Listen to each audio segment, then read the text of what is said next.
할렐루야. 다는 깨끗하지 아니하다는 말씀으로 여러분들에게 하나님의 말씀을 선포하겠습니다. 요한복음 13장은 예수님의 마지막 일주일 중에서 최후의 만찬이 시작되는 것이 바로 요한복음 13장입니다. 하나님의 관점은 인간의 관점과 매우 다릅니다. 하나님의 시간 역시 우리의 시간과 너무나도 다릅니다. 우리에게는 1000년이 긴 시간일지라도 하나님의 시간에는 1000년이 단 하루와 같다고 말했습니다. 요한복음 13장부터 요한복음 19장은 최후의 만찬, 목요일 저녁부터 19장 십자가 고난은 금요일 저녁 6시로 끝나는 약 24시간의 기록물입니다.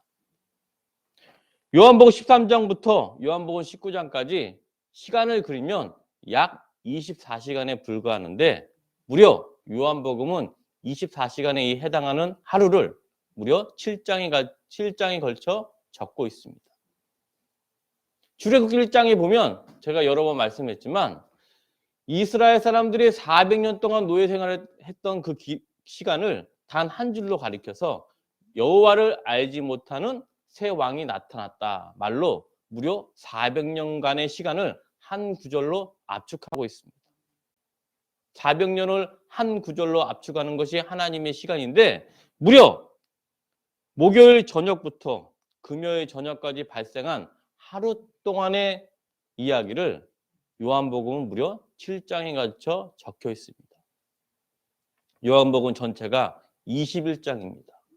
그러면 3분의 1을 무려 하루를 통해서 그 내용을 적고 있는 것은 요한복음이 가장 강조한 건 뭐냐? 목요일 저녁부터 금요일 저녁까지 최후의 만찬부터 십자가 고난까지의 그 예수님의 공생의 하루가 요한복음의 모든 것이 다 담겨 있기 때문입니다. 이런 것을 머리에 새길 때 요한복음 13장에 이제 들어가는데 그 비중과 중요에 대해서 여러분들이 마음에 새겨야 됩니다.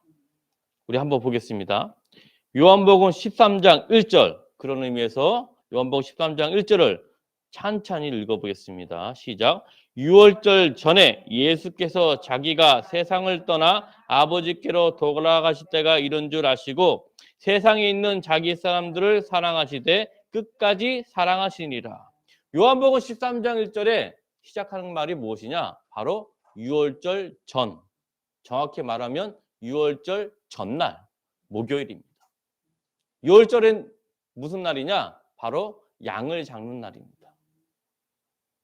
유월절이 시작한 배경은 출애굽기 13장에서 애굽 사람들이 장자가 죽는 그날 밤 문설주에 예수 그리스도의 피가 상징되는 양을 문설주에 바른 자들은 다 죽지 않고 넘어갔다는 의미에서 바로 그게 유월절, 영어로는 패스오버, 유월절이 그 의미인데 바로 이 유월절 전날 이 시점에서는 유월절이 바로 금요일이고 유월절 전날이니까 목요일입니다.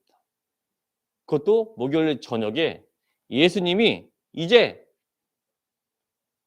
곧 6시간 뒤면 가룟 유다가 자기를 팔고 십자가에서 끌려가는 기간이 이뤄질 알고 예수님이 지금 말씀을 하십니다.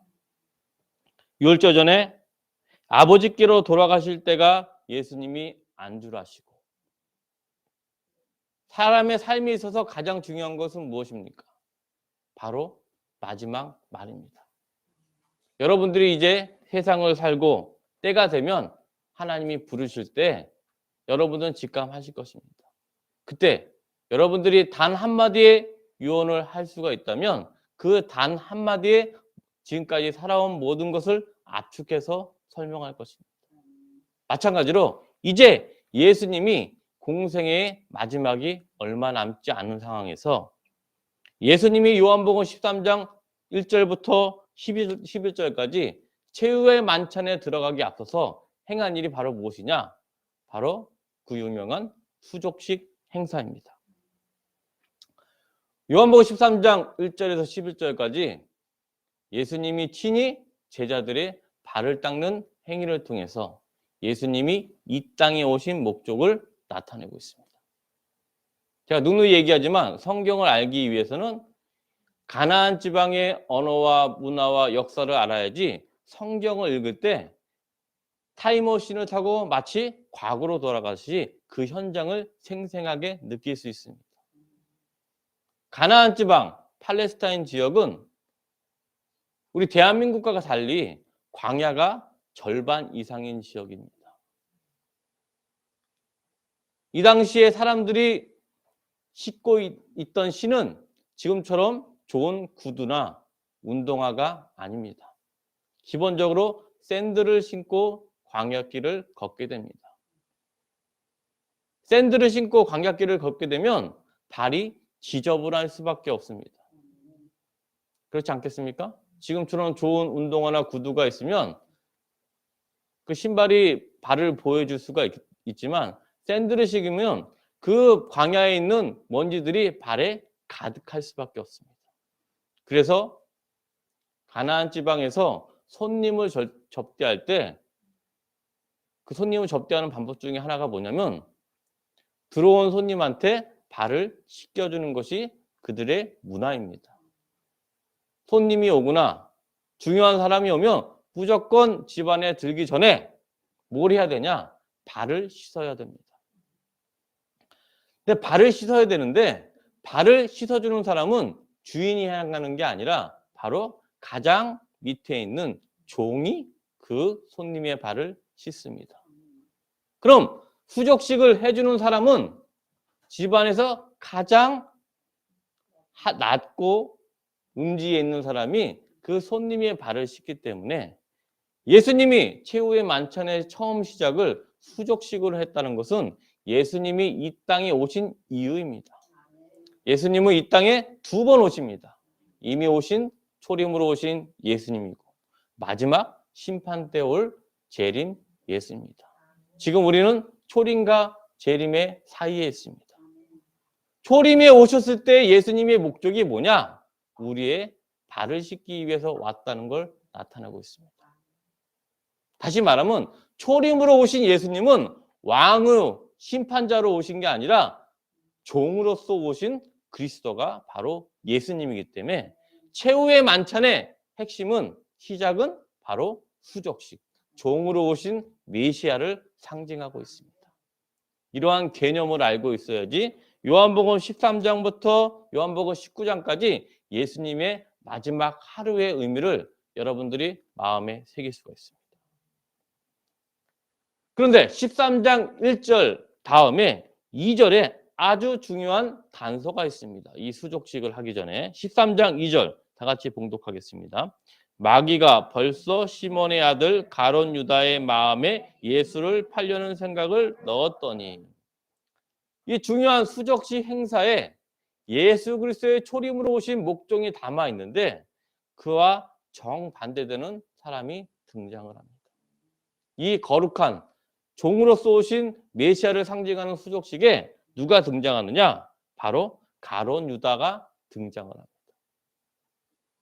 성경은 이렇게 항상 이중 구조로 되어 있어요. 이중 구조. 성경이 구약과 신약으로 나타나고 우리가 그동안 했던 사무엘상 구조를 보면 계속 비교를 하지 않습니까? 하나님 마음에 합한 자 다윗과 하나님으로부터 가장 미움을 받은 사울로 비교하고 있듯이 후족식 행사에서도 지금 예수님과 예수님을 팔려던 유다가 등장합니다. 성경은 무슨 구조라고요? 이중 구조. 이걸 한번 생각을 꼭 하시기 바랍니다.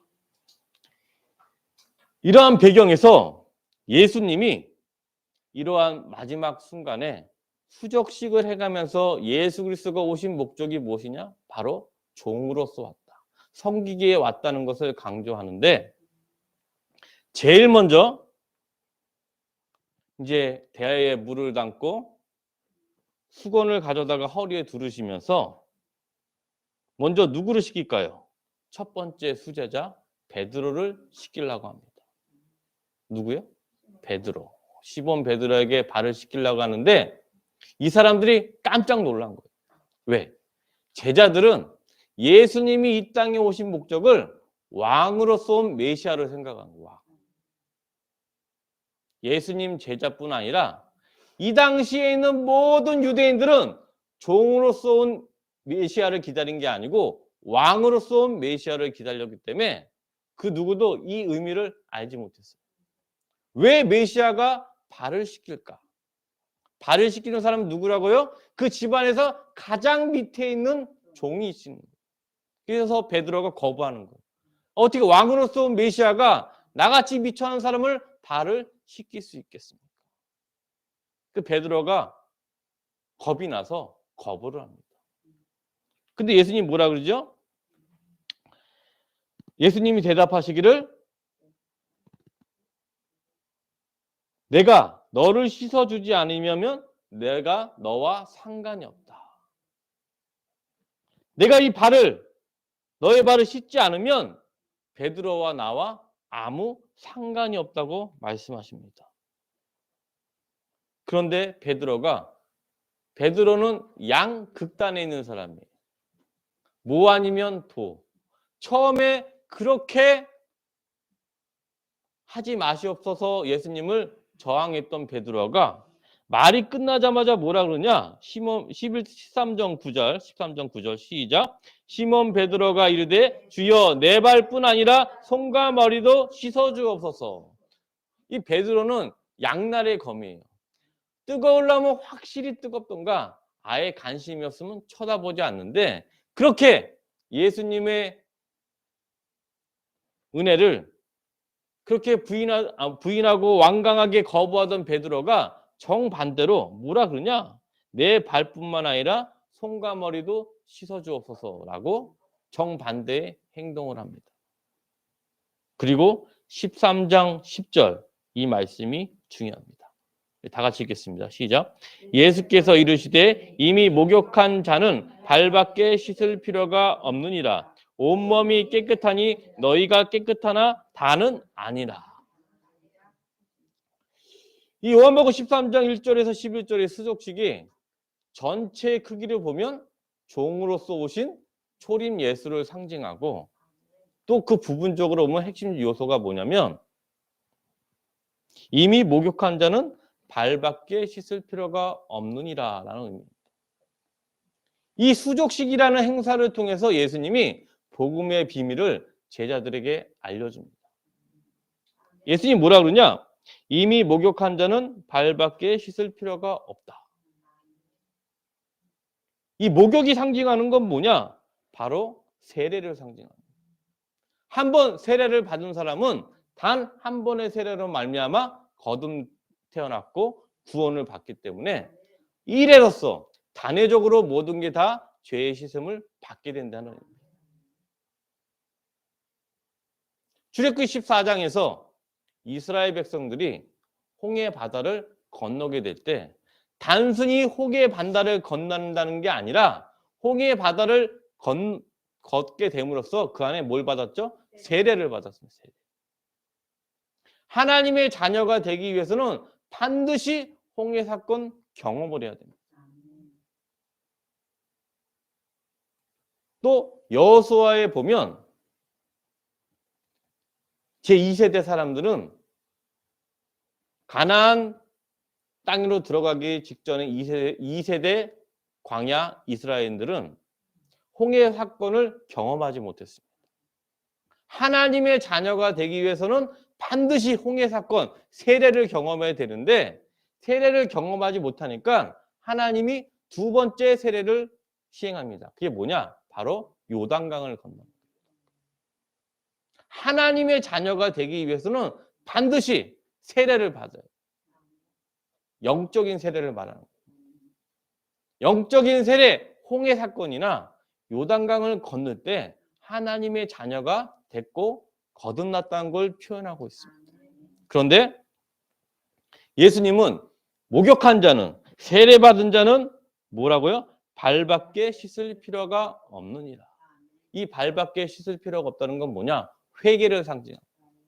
우리가 세례를 받고 하나님의 나라에 이미 들어왔고 새로 태어나게 됐지만 우리는 원죄성으로 인하여 끊임없이 죄를 지을 수밖에 없어요. 그래서 예수님이 이 수족식을 통하여 그리스도의 복음의 핵심을 두 가지로 설명합니다. 첫 번째, 종으로 오신 예수 그리스도. 두 번째, 세례와 회개를 통해서 하나님의 자녀가 유지된다는 걸 나타내고 있습니다.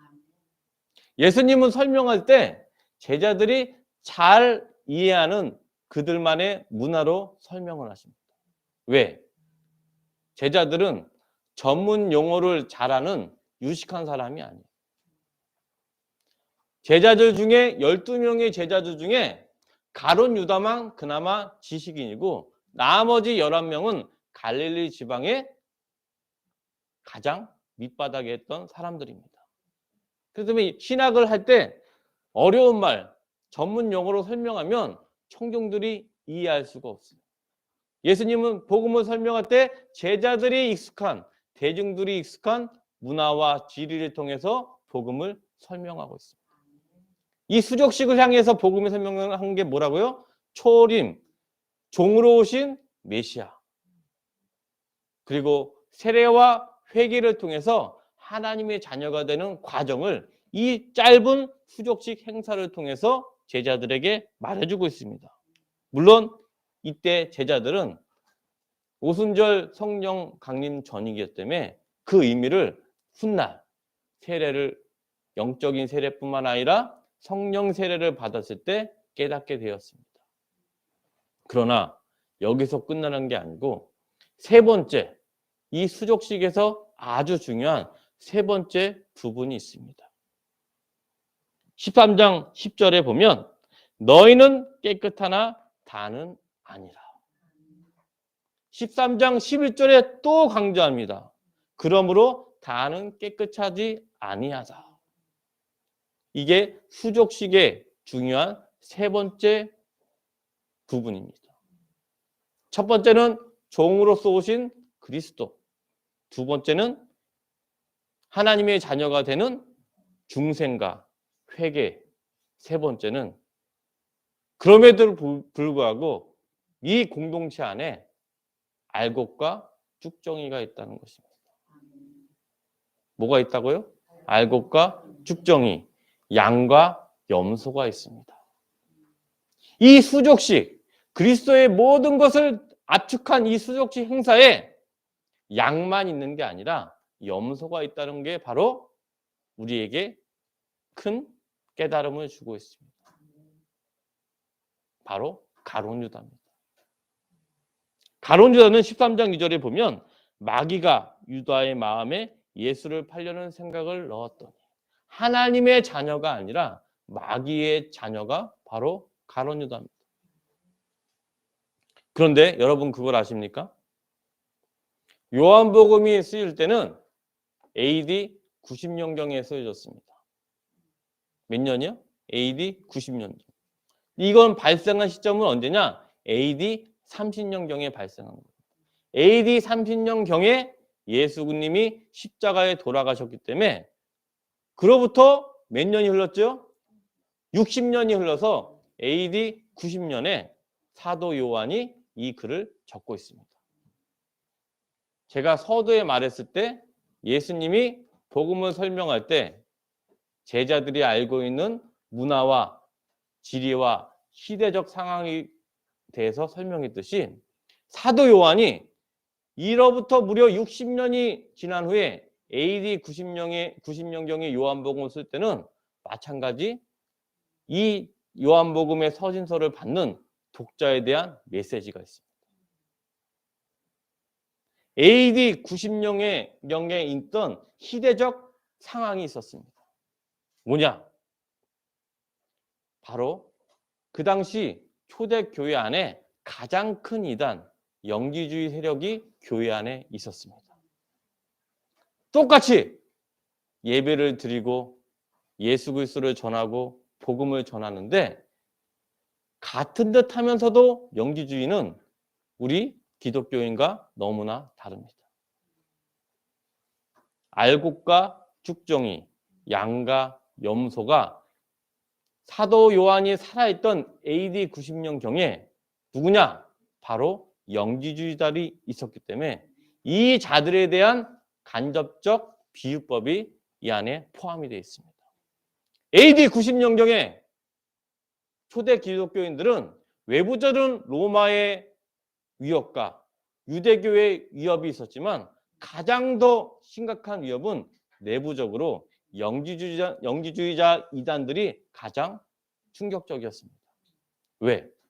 같은 편인 것 같으면서도 그들이 뒤에 검을 숨기고 있었기 때문입니다. 마치 이 거룩한 수족식을 행하는 이 역사적인 사건에 누가 있었지요? 바로 가룟 유다가 있듯이. 그래서 정확히 사도 요한은 이 요한복음 13장을 통해서 지금 처해지고 있는 AD 90년경의 기독교인들에게 경각심을 주기 위해서 이 글이 표현되고 있습니다. 그렇지 않습니까? 뭐든지 글을 쓸 때는 그 시대에 있는 독자들에게 그들에게 메시지를 주고자 위함입니다. 바울 서신도는 바울이 생각할 때하고 쓸 때하고 차이가 없어요. 왜? 그 당시 교회들에 전한 편지이기 때문에. 그런데 복음서는 발생한 연도와 쓰여진 연도가 굉장히 차이가 있습니다. 가장 먼저 쓰여졌던 사복음서 중에 하나는 마가복음인데 무려 마가복음조차도 한 세대가 흐른 AD 60년경에 쓰여져 있습니다. 그런 성경적인 역사와 문화를 잘 알 때 그 의미를 알 수 있습니다. 수적시뿐만 아닙니다. 요한복음 6장 그 유명한 오병이어 기적에 대해서도 마찬가지로 이러한 원리가 숨어 있습니다.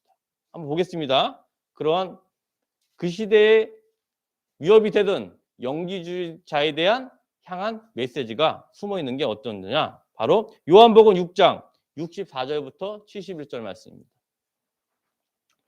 요한복음 6장 64절부터 71절 말씀 찾으셨습니까? 요한복음 6장 64절부터 71절 말씀 우리 다 같이 봉독하겠습니다. 그러나 너희 중에 믿지 아니하는 자들이 있느니라 하시니 이는 예수께서 믿지 아니하는 자들이 누구며 자기를 팔 자가 누구인지 처음부터 아심이려라.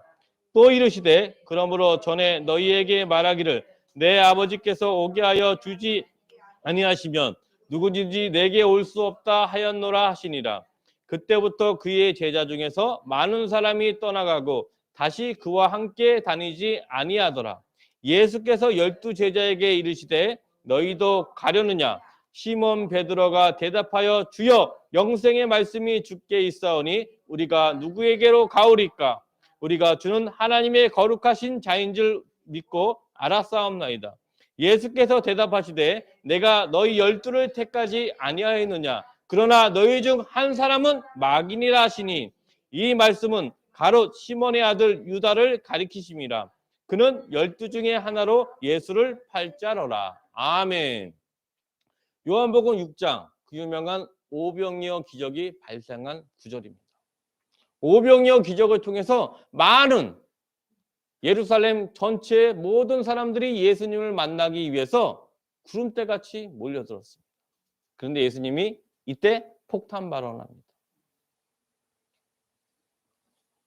오병이어 기적을 통해서 육의 양식을 먹었던 이스라엘 사람들이 영의 양식, 예수님께서 나를 먹고 마시지 않으면 나와 함께 할 수 없다는 그 충격적인 말을 듣고 6장 66절에 보면 예수님을 따랐던 많은 제자 중에서 많은 사람이 다 떠나갔습니다. 그리고 12 제자가 예수님께 남아 있었습니다. 예수님을 따르던 수천 명의 제자들이 다 떠나가고 이제 남은 것은 누구죠? 12 제자뿐이었습니다. 그 유명한 시몬 베드로가 두 번째 신앙 고백, 주여 영생의 말씀이 주께 있사오니 우리가 누구에게 가오리까? 이런 엄청난 베드로의 신앙 고백이 있는 와중에 마지막에 우리가 깊이 깨달아야 됩니다. 이러한 상황 중에 예수님이 아주 더 중요한 말씀하십니다. 뭐라 그러냐? 내가 너희 12를 택하지 아니하였느냐? 그러나 너희 중에 한 사람은 마귀니라. 오병이어 기적을 통해서 수천 명의 제자들이 왔지만 오병이어 비밀을 알고 나서 또 수천 명의 제자를 다 떠나가도 남아있던 제자는 몇 명이요? 12명. 그런데 이 남아있던 12명 중에서도 한 명은 예수님의 제자가 아니고 마귀였습니다. 바로 가룟 유다였습니다. 요한복음 6장하고 요한복음 13장에서 오병이어 기적과 후족식 행사를 통해서 사도 요한이 강조한 게 있습니다. 남은 자들 중에서도 뭐가 있다? 마귀, 가룟 유다가 있다. 이 메시지를 통해서 AD 90년경에 초대 기독교인들에게 경각심을 주고 있습니다. 지금 로마의 핍박을 피해 살아남은 초대 기독교인 중에서 11명의 제자가 있지만 그 안에 한 명의 가룟 유다가 있다 하면서 경각심을 주고 있습니다. 요한일서 우리 한번 찾아보겠습니다. 요한일서 4장 1절부터 3절 말씀. 요한일서도 똑같이 요한복음과 동일하게 사도 요한이 적은 서신서입니다. 요한일서 4장 1절에서 3절 말씀이 왜 수족식과 오병이어 기적 안에 가룟 유다를 집어넣는가 하는 대답이 나옵니다. 찾으셨습니까? 요한복음 요한일서 4장 1절부터 3절 말씀. 시작. 사랑하는 자들아 영을 다 믿지 말고 오직 영들이 하나님께 속하였나 분별하여 많은 거짓 선지자가 세상에 나왔습니다.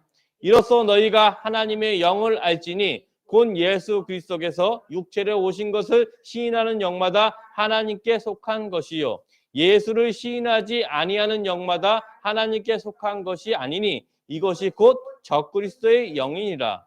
오리라 한 말을 너희가 들었거니와 지금 벌써 세상에 있느니라. 하나님에 속한 사람이 있는 반면에 적그리스도의 영이 속해 있는 사람이 우리 중에 있다고 요한일서의 저자 사도 요한이 강조를 하고 있어요. 그 시절에. 그렇기 때문에 의도적으로 요한복음 13장과 요한복음 6장의 마지막에 가룟 유다를 강조하고 있습니다. 요한복음 13장의 그 중요한 세 부분이 뭐라고요? 종으로서 오신 그리스도, 그 다음에 하나님의 자녀가 되기 위한 세례와 회개, 마지막 메시지는 뭐냐? 항상 근신하고 깨어있으란 말이에요. 너희 중에 누가 있다? 가룟 유다, 마귀가 있다. 예수님의 지근거리 옆에서 항상 누가 있었냐? 가룟 유다가 있었습니다. 최후의 만찬, 그 마지막 최후의 만찬 속에서도 누가 있었냐? 가룟 유다가 있었습니다. 항상 우리 주변에 누가 있다고요? 마귀가 있습니다. 그럼으로써 요한복음 13장에서 후족식을 주는 행사는 뭐냐? 우리에게 주는 가장 큰 메시지는 뭐냐? 항상 근신하고 깨어있으란 말입니다. 베드로 전서 5장 8절 우리 다 같이 봉독하겠습니다. 베드로 전서 5장 8절.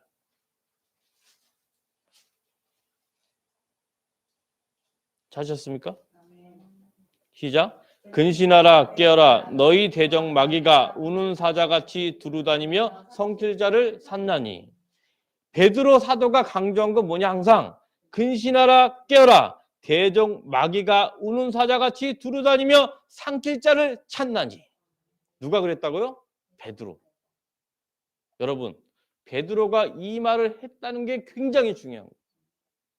베드로가 분명히 근신하라 깨어라 우는 사자같이 두루다니며 삼킬 자를 마귀가 찾는다고 나옵니다. 야고보가 말한 게 아니고 요한이 말한 게 아니고 누가 말했다고요? 베드로. 그 의미가 왜 중요한지 마태복음 26장 40절부터 41절을 보면 베드로가 이렇게 생생하게 고백할 수밖에 없어요. 왜? 본인이 직접적으로 너무 가슴 아프게 경험한 사건이 있어서. 왜 베드로전서 4장 7절에 마지막이 가까이 왔으니 정신 차리고 근신하여 기도하라. 베드로전서 5장 8절에 근신하라 깨어있으라. 대전 마귀가 우는 사자같이 두루다니며 상기자를 찾는다고 강조한 이유가 마태복음 26장 40절부터 41절을 읽으면 그 이유가 우리 앞에 마음에 탁 꽂힐 수가 있습니다. 찾으셨습니까? 마태복음 26장 40절 41절 말씀 다 같이 봉독하겠습니다. 제자들에게 오사 그 자는 것을 보시고 베드로에게 말씀하시되 너희가 나와 함께한 시간도 이렇게 깨어 있을 수 없더냐. 시험에 들지 않게 깨어 기도하라. 마음엔 원이러되 육신이 약하도다 하시고. 아멘. 지금 예수님이 마지막 기도를 간절히 드릴 때 제자들은 뭐하고 있었죠? 바로 자고 있었어요. 그런데 여러 제자들 중에서 콕 집어서 예수님이 누구한테 말했습니까? 베드로에게 말했어요. 시험에 들지 않게 기도하라. 이 말을 베드로는 잊을 수가 없습니다. 이로부터 불과 몇 시간 뒤에 베드로는 예수님을 3번 부인하고 불이 나게 도망했습니다. 이 말을 한 뒤에 불과 3-4시간 흐른 뒤에 베드로가 예수님을 3번 부인하고 저주하면서 예수님과 떨어졌던 그 아픔이 있었기 때문에 베드로전서 4장 7절에 마지막이 가까웠으니 너희는 정신을 차리고 근신하여 기도하라. 베드로전서 5장 8절에 근신하며 깨어있으라. 대적마귀가 우는 사자같이 두루 삼킬 자를 찾나니. 이런 말이 나올 수밖에 없습니다. 왜? 본인이 뼈저리게 경험을 하셨기 때문에. 겟세마네 동산에서 예수님이 그렇게 3번이나 깨우면서 간절히 기도할 때 베드로가 같이 기도하지 못하고 그때 너무나 피곤하여 잔 나머지 예수님을 3번 부인하고 도망갔던 베드로의 아픔이 있었기 때문에 베드로의 그런 마지막까지 간절함이 있었기 때문에 항상 베드로가 하는 말이 뭐냐? 베드로를 따르는 기독교인들에게 근신하며 깨어있으라. 이게 다른 사람이 했으면 그런가 보다 넘어가는데 베드로는 그 아픔을 너무나 알고 있는 거예요.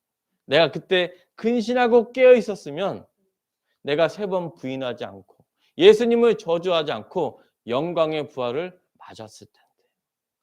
아마 베드로가 죽을 때 거꾸로 매달려 베드로가 죽었을 때도 그 순간 또 생각이 난 거예요. 내가 근신하고 깨어 있었다면 예수님의 부활을 맞았을 때 영광스럽게 주님을 만났을 텐데. 사랑하는 성도 여러분, 우리 주변에는 항상 좋은 일과 동시에 나쁜 일이 있습니다. 여러분께서 성령을 받고 지금 뜨거운 은혜를 받을지라도 그 옆엔 누가 있냐? 바로 가룟 유다가 우리를 쳐다보고 있습니다. 영화 패션 오브 크라이스트에서 겟세마네 동산에서 예수님이 뜨겁게 기도할 때 그 옆에 누가 있었지요? 바로 사탄이 주님을 보고 있습니다. 우리가 아무리 영광을 받고 성령의 능력을 받은다 하더라도 근신하고 깨어있지 않으면 유대 광야에서 로뎀나무 아래서 내 생명을 거두소서 했던 엘리야가 될 수밖에 없습니다. 우리가 매번 경험합니다. 오늘은 내가 갈멜산에서 450명의 바알 선지자와 능히 이기겠다고 생각하는데 몇 시간 지나자면 로뎀나무 안에서 이 생명을 거두소서 하면서 한탄하면서 눈물을 흘릴 수밖에 없는 게 바로 우리 자신입니다. 그리스도인에 사는 동안 이 경험을 매일 하게 수가 있습니다. 오전에는 내가 갈멜산에 있지만 저녁에는 내가 로뎀나무 안에서 주님께 눈물을 흘리며 기도할 때가 너무나 많습니다. 그것은 우리만 겪는 게 아니라 사도 요한, 사도 베드로조차도 눈의 걸었습니다. 그들에게 이 글을 통해서 오늘 요한복음 13장과 요한복음 6장과 베드로전서 4장 5장을 통해서 그들이 우리에게 하고 싶은 말은 뭐냐? 항상 근신하고 깨어있으라. 만물의 마지막이 왔다. 이때 할 수 있는 건 뭐라고요? 근신하며 깨어있으라. 내가 예수님이 마지막 겟세마네 동산에서 그때 근신하고 깨어있었다면 내가 찬란한 주님의 부활을 맞았을 텐데. 이 베드로의 수건이 이 안에 들어있습니다. 사랑하는 성도 여러분, 예수님이 요한복음 14장 27절에 평안을 너희에게 끼치노니 곧 나의 평안을 너희에게 주노라. 너희는 마음에 근심하지도 말고 두려워하지 말라고 약속하셨습니다. 우리가 아무리 대적 마귀가 우는 사자같이 우리를 삼킬 자를 찾을지라도 우리는 요한복음 13장 27절 평안을 너희에게 끼치노니 곧 나의 평안을 너희에게 주노라. 이 평안을 매일매일 누릴 때 우리는 항상 갈멜산에서 엘리야 같은 권능을 발휘할 수 있습니다. 요한복음 13장 11절에 예수님은 또 말씀하십니다. 다는 깨끗하지 아니하다. 항상 우리를 삼키는 마귀 대적 사탄이 우리 옆에 있지만 여러분 걱정하지 마십시오. 베드로가 본인의 아픔이 있었지만 베드로는 성령을 받고 나서 항상 근신하고 깨어 있었기 때문에 마지막 찬란한 죽음을 맞을 수 있습니다. 우리는 똑같이 베드로와 같은 삶을 살 수도 있습니다. 매일매일 평안을 너희에게 주노니 곧 나의 평안을 너희에게 주노라. 예수님이 분명히 약속하셨습니다. 이 마음을 새기고 이 말씀을 내 마음에 받아들이면서 매일매일 항상 근신하고 깨어서 승리하시기를 주님의 이름으로 축원합니다. 아멘.